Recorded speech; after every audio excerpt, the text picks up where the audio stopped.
হ্যাঁ, একদম ঠিকই। কলকাতার মধ্যেই এক টুকরো জাপানি ফরেস্ট।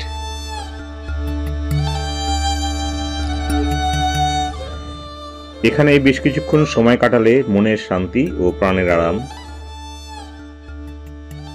তাই এই জায়গায় আসতে গেলে কোথায় আসবেন, কিভাবে আসবেন, আর কতটা কম খরচে এমন সুন্দর একটা ডেস্টিনেশনে আপনারা ঘুরতে পারবেন ও আরও কিছু তথ্যের জন্য এই ছোট্ট ভিডিও।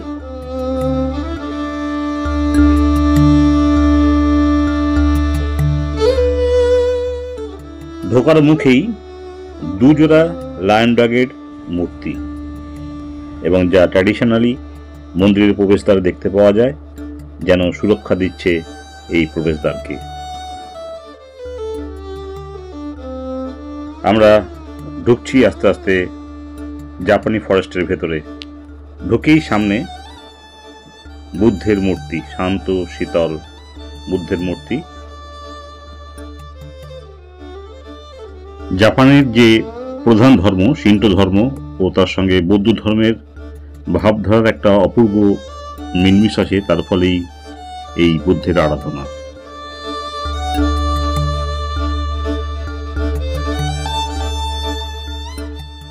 চলুন এগিয়ে যাই। অনেক কিছু দেখা ও তার সঙ্গে উপলব্ধি করবার আছে, তাই শান্ত মনে আস্তে আস্তে এগিয়ে চলেছি এই বাগানের পথে বা এই ফরেস্টের পথে। গধূলি লগ্নে এই জায়গাটির একটি মনোরম পরিবেশ গড়ে ওঠে, আর এরপরে যখন আলো নিভে যাবে, মানে বাইরের আলো নিভে যাবে, তখন এই যে এখানকার আলো জ্বলে উঠবে, সেখানে পরিবেশ আরো অন্যরকম হয়ে যাবে। বোর্ডে লেখা আছে স্মল বুদ্ধাস। এই ছোট ছোট মঙ্ক বিভিন্ন ধরনের আলাদা আলাদা অভিব্যক্তি তারা প্রকাশ করছে। খুব ভালো করে লক্ষ্য করলে এদের মধ্যে থেকে নিজেকেও খুঁজে পাওয়া যায়। এগিয়ে যেতে হবে, কারণ অনেক কিছু দেখবার আছে, যেমন pagoda, series of toris, moon gate, zigzag bridge ও অনেক কিছু।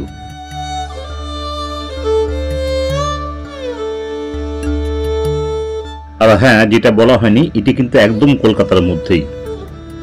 কোথায়? এই জাপানি ফরেস্ট অবস্থিত কলকাতার বিখ্যাত জায়গা ইকো পার্ক। এই ইকো পার্কের ভেতরেই মাত্র 30 টাকা দিয়ে টিকিট কেটেই ভিতরে ঢুকে পড়লেই হলো এই জাপানি ফরেস্টে। এর জন্য আলাদা করে এক্সট্রা কোনো পেমেন্ট করতে হয় না, শুধু ইকো পার্কে ঢোকবার জন্য যে টিকিটের দাম সেটি দিলেই এই জাপানি ফরেস্টে এন্ট্রি ফ্রি। আর ইকো পার্কে কিভাবে আসবেন, কবে কবে খোলা থাকে, কটার সময় খোলা থাকে, তার বিস্তারিত একটি ভিডিওর লিংক আমি উপরে রাই বাটনে এবং ডেসক্রিপশন বক্সে দিয়ে দিলাম, আপনাদের ইচ্ছে হলে দেখে নিতে পারেন।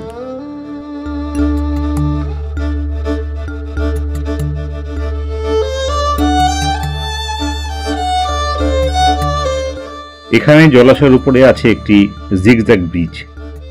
এই ব্রিজের বিশেষত্ব হলো যে এই ব্রিজের উপর দিয়ে মনোযোগ সহকারে হাঁটলে একাগ্রতা ও মনোযোগ বৃদ্ধি পেতে পারে। এছাড়াও আপনি এমনিতেও আপনার ভালো লাগবে এর উপর দিয়ে হেঁটে যেতে, কিংবা জলের দিকে তাকিয়ে মনোরম প্রাকৃতিক শোভা উপভোগ করবার জন্য। জাপানিরা প্রকৃতির মধ্যেই পরমাত্মা কিংবা দেবতার উপাদান পেয়ে থাকে, তাই তারা এই প্রকৃতিতে বসে নিজেকে খুঁজে পাওয়ার চেষ্টা করে বা প্রকৃতির সাহায্যে একাত্ম হতে চেষ্টা করে। এইসব কথা বাদ দিয়েও একটি কথাই বলতে পারি যে এখানে শুধু ঘুরে বেড়াতেও আমার বেশ ভালো লাগছে।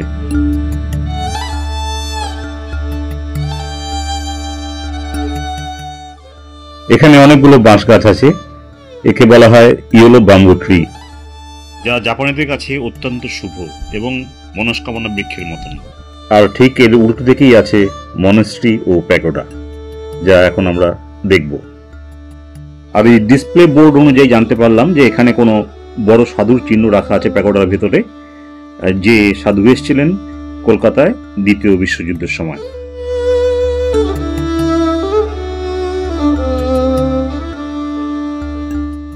আছে অন্যান্য মনস্ট্রির মতন প্রেয়ার হুইল।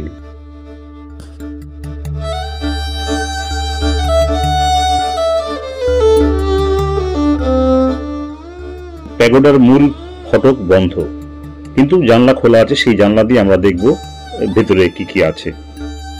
চলুন যাওয়া যাক ভেতরে।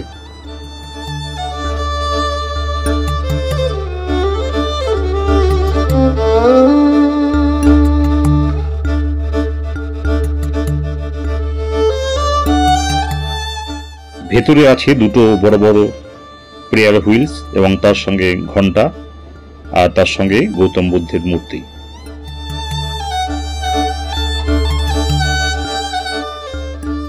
প্যাগোডার সামনেই আছে একটি বিশাল মাঠ।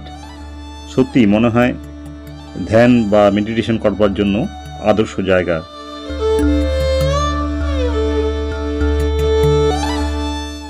প্যাগোডা থেকে বেরিয়ে উল্টো দিকেই আছে টরি, সিরিজ অফ টরি। টরি বলতে এখানে আমরা বাংলায় বুঝি যে প্রবেশ তোরণ।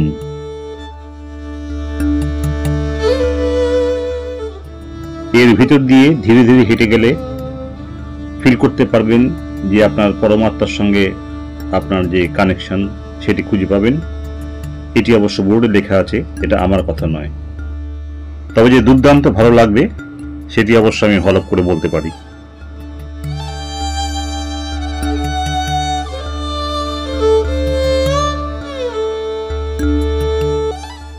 ডিসপ্লে বোর্ড অনুযায়ী কোনো এক ব্যবসায়ী বনদেবতার আশীর্বাদে উপকৃত হয়ে এই সিরিজ অফ টরি বানিয়ে দেন।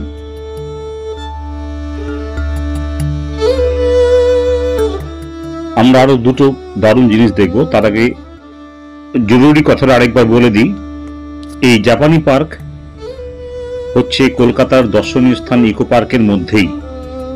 অর্থাৎ ইকো পার্কে আপনি 1 নম্বর বা 2 নম্বর গেট দিয়ে ঢুকলে এই জাপানি ফরেস্ট কিছুটা কাছে পড়বে। সোমবার বাদ দিয়ে দুপুর বা বিকালের দিকে চলে আসতে পারেন যে কোনো দিন। মাত্র 30 টাকা প্রবেশ মূল্যে ইকো পার্কে আপনি ঢুকে যাবেন, আর জাপানি ফরেস্টের জন্য আলাদা কোনো এন্ট্রি ফি দিতে হয় না। তবে আমি বলবো বিকেল বিকেল আসুন, হাতে সময় নিয়ে আসুন, তাহলে দিনের আলোতেও দেখবেন আর রাতে সুন্দর লাইটিংও দেখে আপনাদের প্রাণ ও মন দুটোই গড়বে। সূর্য ডুবে গেছে আর আমরা চলে এসেছি মুন গেটের কাছে। এই মুন গেট এই বাগানের একটি অপূর্ব অত্যাশ্চর্য জিনিস। এটার সঙ্গে জন্ম বৃত্তান্তের কথা বলা হয়েছে। আর এই গোল জায়গায় দাঁড়িয়ে যদি আপনি কথা বলেন তাহলে আপনার সমস্ত কথা ইকো হবে। আমরা ঢুকে যাচ্ছি মুন গেট দিয়ে, ভেতরে ব্যাম্বু লাইট।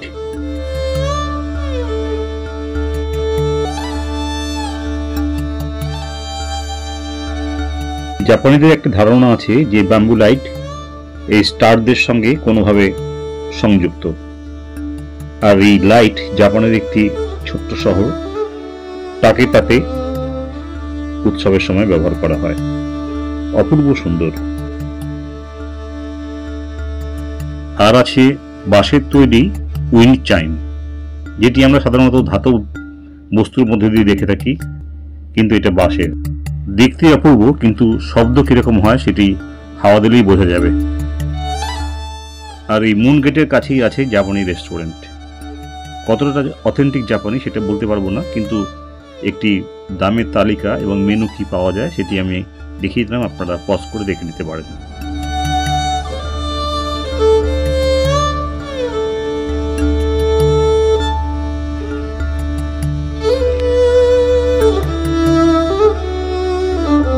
এবার বাড়ি ফেরার পালা। কি ভাবছেন, একবার আসবেন নাকি এই জাপানি ফরেস্টে? আমার তো বেশ ভালো লেগেছে, আপনাদেরও নিশ্চয়ই লাগবে। আর যদি কিছু জানার থাকে কমেন্ট বক্সে লিখে জানাবেন, অবশ্যই উত্তর দেওয়ার চেষ্টা করব। আজকে এখানেই শেষ করছি, দেখা হবে পরবর্তী ভিডিওতে। নমস্কার।